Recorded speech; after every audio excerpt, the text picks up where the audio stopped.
2026 সালের কুরবানি ঈদে কিন্তু ঢালিউডে অনেক সুন্দর সুন্দর বিগ বাজেটের সিনেমা রিলিজ দেওয়া হয়েছে এবং কোনটি সুপার টুপার হিট ব্লকবাস্টার হলো আর কোনটি ফ্লপ হলো সকল কিছু জানতে পারবেন আজকের এই ছোট্ট ভিডিওতে।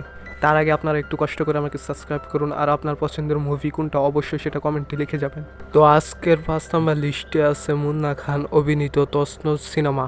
আর হ্যাঁ, এই সিনেমাটা যেহেতু মুন্না খান নিজের টাকা দিয়ে বানিয়েছে, তো আশা করি এই সিনেমাটি মোটামুটি ভালো একটা ব্যবসা করবে। তো এটির বাজেট 4 কোটি টাকা, তো 2 দিনে টোটাল কালেকশন করে 38 লাখ টাকা। আর এই সিনেমাটি মূলত 10টি সিনেমা হলে রিলিজ দেওয়া হয়, তো আশা করি মোটামুটি একটা ভালো ব্যবসা করতে পারবে বলে ধারণা করা হয়। তো আজকে লিস্টের 4 নম্বরে আছে রোহিত। এই সিনেমাটি পুরোপুরি হাওয়া সিনেমার মতো, আর এই সিনেমাটি পরিচালনা করেছে মিজবুর রহমান সুমন। তো এই সিনেমার গল্পটা কিন্তু খুবই সুন্দর আর দৃশ্যগুলো বিশেষ করে অনেক সুন্দর হয়ে থাকে। তো এটির বাজেট 2,50,00,000 টাকা। তো এই সিনেমাটি 2 দিনে টোটাল কালেকশন করে 28 লাখ টাকা।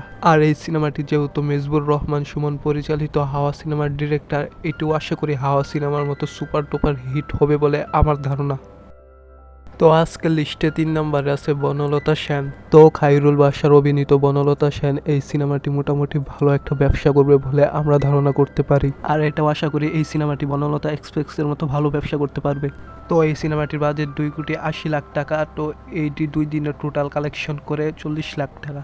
আর এই সিনেমাটির গল্পগুলো অনেক ঐতিহাসিক এবং একটি রোমাঞ্চকর গল্প নিয়ে সিনেমাটি গঠিত। বনলতা পুরোপুরি বনলতা এক্সপ্রেসের মতো, এটা বনলতা সেন যাই হোক ভালো বিজনেস করবে বলে ধারণা করা হয়। তো আজকের লিস্টে 2 নম্বরে আছে আরফিন শুভ অভিনীত মালিক সিনেমা। হ্যাঁ, এই সিনেমাটি কিন্তু অনেক সুন্দর এবং তামিল স্টাইলে ধারণ করা হয়েছে। আর হ্যাঁ, এই সিনেমাটা দর্শকদের কাছ থেকে মোটামুটি ভালো একটা রিভিউ পাচ্ছে। তো এই সিনেমাটির বাজেট 6 কোটি টাকা এবং এটি 2 দিনের টোটাল কালেকশন করে 52 লাখ টাকা। আর হ্যাঁ, এই সিনেমাটি সুপার টুপার হিট হবে বলে আমরা ধারণা করতে পারি। আর হ্যাঁ, আজকের লিস্টের 1 নম্বর আছে গ্লোবাল স্টার মেগাস্টার শাকিব খানের রকস্টার সিনেমা। মেগাস্টার অভিনীত এই সিনেমাটির টোটাল কালেকশন দেখলে আপনার চোখ উপরে উঠে যাবে।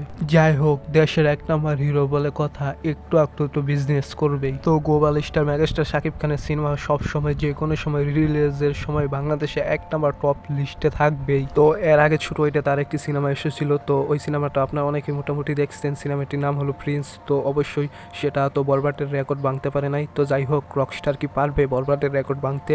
তো যেহেতু প্রিন্স একটু তো শর্টকাট একটা ছিল, তো ওই জন্য ভালো একটা বিজনেস করতে পারে নাই। গল্পটা একটু অন্যরকম ছিল, ডিরেক্টর শাকিব খানকে ভালো করে ব্যবহার করতে পারে নাই। তো যাই হোক, চিন্তার কোনো কারণ নাই, শাকিব খান এই রকস্টার দিয়ে আবার পুরো ইন্ডাস্ট্রিকে কাঁপিয়ে দেবে।